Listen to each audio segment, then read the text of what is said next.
Hello everyone, आप सब लोगों का बहुत स्वागत है मेरे यूट्यूब चैनल में। मैं डॉक्टर नेहा और आज हम बात करने वाले हैं इनफर्टिलिटी इन मेल्स के ऊपर। लास्ट टॉपिक में हमने बात की थी इनफर्टिलिटी इन फीमेल्स के ऊपर। आज हम जानेंगे कि पुरुषों में ऐसे क्या रीजंस हैं, ऐसे क्या कॉजेज़ हैं संतानहीनता के। देखिए, जैसे लास्ट टॉपिक में भी मैंने क्लियर किया था कि एक ऐसा मैरिड कपल जिसको 1 साल या 1 साल से ऊपर का टाइम हो चुका है, बेबी के लिए ट्राई कर रहा है, अनप्रोटेक्टेड इंटरकोर्स करने के बाद भी अगर फीमेल कंसीव नहीं कर पा रही है, तो मेल्स में ऐसे क्या क्या रीजंस हैं ये हम जानेंगे। तो पहला जो रीज़न है वो है लो स्पर्म काउंट। देखिए, ऐसे मेल्स जिनका स्पर्म काउंट लो है, स्पर्म काउंट लो मतलब शुक्राणुओं की जो संख्या है वो कम है।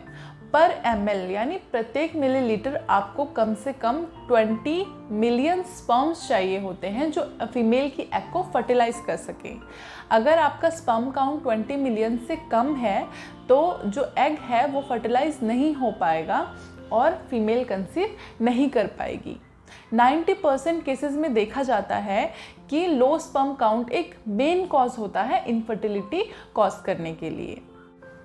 कुछ मेडिकल कॉजेज़ की वजह से भी आपको इनफर्टिलिटी हो सकती है, जिसमें पहला है वेरिकोसील। वेरिकोसील में आपके टेस्टिस के आसपास जो वेन्स हैं, जो नसें हैं, वो डायलेट हो जाती हैं, उनमें स्वेलिंग आ जाती है, जिसकी वजह से आपका स्पर्म प्रोडक्शन या स्पर्म काउंट पे इफ़ेक्ट पड़ता है। इट्स नॉट नेसेसरी कि ये आपको इनफर्टिलिटी कॉज करे।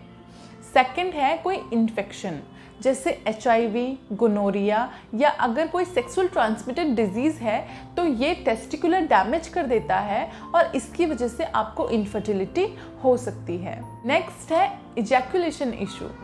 कुछ मेल्स में रेट्रोग्रेड इजैकुलेशन देखा जाता है। रेट्रोग्रेड इजैकुलेशन मतलब जो सीमेन है वो पेनिस से बाहर ना आकर आपके ब्लैडर में एंटर होने लगता है और ब्लैडर में एंटर होने की वजह से या तो बहुत ही लेस अमाउंट में सीमेन बाहर आएगा या फिर कुछ लोगों में वो बिल्कुल ही एब्सेंट होता है। इसको हम ड्राई ऑर्गेज्म भी कहते हैं। Less ejaculation is not harmful, but ये आपको इनफर्टिलिटी कॉज करने में काफ़ी ज़्यादा रिस्पॉन्सिबल होता है। नेक्स्ट है एंडोक्राइन डिसऑर्डर्स। एंडोक्राइन सिस्टम में कई सारी ग्लैंड्स होती हैं जो रेगुलरली हार्मोन सिक्रीट करती रहती हैं, एज वेल एज उनका जो प्रोडक्शन है उसको भी बैलेंस करके रखती हैं। ये हार्मोन बॉडी ग्रोथ के लिए काफ़ी ज़्यादा रिस्पॉन्सिबल होते हैं। अगर किसी वजह से आपकी थायराइड ग्लैंड, पिट्यूटरी ग्लैंड या एड्रिनल ग्लैंड में कोई भी एबनॉर्मलिटी आ जाती है या हार्मोन का जो लेवल है वो डिसबैलेंस हो जाता है तो आपको इनफर्टिलिटी हो सकती है। नेक्स्ट है कंजेनाइटल डिसऑर्डर या कंजेनाइटल डिफॉर्मिटी। कुछ मेल्स में बाय बर्थ देखा जाता है कि एक ट्यूब होती है जिसको हम वास डिफरेंस कहते हैं, वो एब्सेंट होती है। इस ट्यूब की हेल्प से जो स्पर्म है वो बाहर आते हैं। अगर ये ट्यूब आपकी एब्सेंट रहेगी तो ऐसे मेल्स इनफर्टिलिटी के शिकार होते हैं। नेक्स्ट है जो मूवमेंट है, अगर स्पर्म की वो लो है, उनकी जो मूवमेंट है वो प्रॉपर नहीं है, काफ़ी ज़्यादा पोर मूवमेंट है अगर, तो वो फीमेल के एग को फर्टिलाइज नहीं कर पाएंगे, जिसकी वजह से फीमेल कंसीव नहीं कर सकती। नेक्स्ट है एनवायरमेंटल कॉजेज़। एनवायरमेंटल कॉजेज़ में ये चीज़ें आती हैं, मतलब जो हमारा आसपास का जो वातावरण है, जो एनवायरनमेंट है, वो कैसे कॉज करता है इनफर्टिलिटी। तो सबसे पहला जो इसके अंदर आता है वो है केमिकल प्रोडक्शन। ऐसे लोग होते हैं, ऐसे मेल्स हैं जो केमिकल फैक्ट्रीज़ में काम कर रहे हैं और बहुत लंबे समय से अगर उनके एक्सपोजर में आते हैं तो उनको इनफर्टिलिटी हो सकती है। जैसे अगर बहुत ज़्यादा हाई अमाउंट में केमिकल्स अगर यूज़ हो रहा है, हर्बिसाइड्स यूज़ हो रहा है, पेस्टिसाइड्स यूज़ हो रहा है, तो इसकी वजह से उनको लो स्पर्म काउंट की प्रॉब्लम आ सकती है। हैवी मेटल का अगर एक्सपोजर है, जैसे लेड है, अगर इसके कांटेक्ट में भी आप काफ़ी लंबे समय से रहते हैं तो ये भी लो स्पर्म काउंट कॉज करता है। नेक्स्ट है एक्सरेज या रेडिएशंस। जो लोग फ्रीक्वेंटली एक्सरे कराते हैं या इनके एक्सपोजर फ्रीक्वेंटली अगर इसके एक्सपोजर में आते हैं तो इसकी वजह से क्या होता है, जो स्पर्म काउंट है या स्पर्म प्रोडक्शन है उसमें कमी आ सकती है। हालांकि ये कोई परमानेंट डैमेज नहीं है, लेकिन हाँ, अगर हाई रेडिएशंस में अगर आप जाते हैं तो ये आपके स्पर्म प्रोडक्शन को काफ़ी ज़्यादा नुकसान पहुंचा सकता है। नेक्स्ट है लाइफस्टाइल कॉजेज़, मतलब कुछ ऐसी चीज़ें जो हम अपनाते हैं और उनकी वजह से आपको इनफर्टिलिटी हो सकती है, जिसमें पहला है ओवर हीटिंग ऑफ टेस्टिकल्स। कुछ लोगों की आदत होती है बहुत ज़्यादा गर्म पानी से नहाना, बाथटब में बहुत देर तक गर्म पानी में बैठे रहना, इसके अलावा लैपटॉप में कई देर तक काम करते रहना। अगर ये ओवर हीटिंग हो जाती है आपके टेस्टिकल्स के आसपास, तो भी आपका स्पर्म प्रोडक्शन में काफ़ी ज़्यादा आपको प्रॉब्लम आ सकती है। इसके अलावा बहुत ज़्यादा टाइट कपड़े अगर आप पहनते हैं तो इसकी वजह से भी लो स्पर्म काउंट हो सकता है। अगर आप कोई ड्रग ले रहे हैं, लंबे समय से अगर ड्रग यूज़ कर रहे हैं, या फिर अगर आप स्मोकिंग करते हैं, टबैको यूज़ बहुत ज़्यादा है आपका, अल्कोहल कंजप्शन अगर आप करते हैं, तो ये जो चीज़ें हैं आपके स्पर्म काउंट पर बहुत ज़्यादा इफ़ेक्ट डालती हैं। तो अगर आप ये सारी चीज़ें करते हैं, आपको ये सारी आदतें हैं, तो आपको बहुत ज़्यादा ज़रूरत है कि आपको स्मोकिंग कम्प्लीटली अवॉइड करनी होगी, कम्प्लीटली क्विट करनी होगी।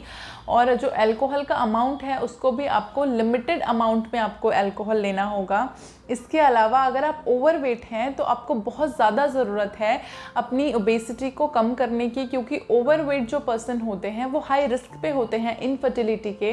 इसके अलावा अगर आप स्ट्रेस लेते हैं तो अपने स्ट्रेस को भी आप रिड्यूस कीजिए, आप अवॉइड कीजिए, अपने टेस्टिकल्स के आसपास ओवर हीटिंग ना होने दीजिए, ज़्यादा गर्म पानी से ना नहाइए, लैपटॉप को ज़्यादा देर आप लैपटॉप को अपने लैप्स पे रख के काम मत कीजिए।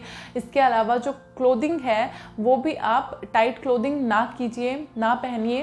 अब बात कर लेते हैं होम्योपैथिक मेडिसिन्स की, इसके ट्रीटमेंट की।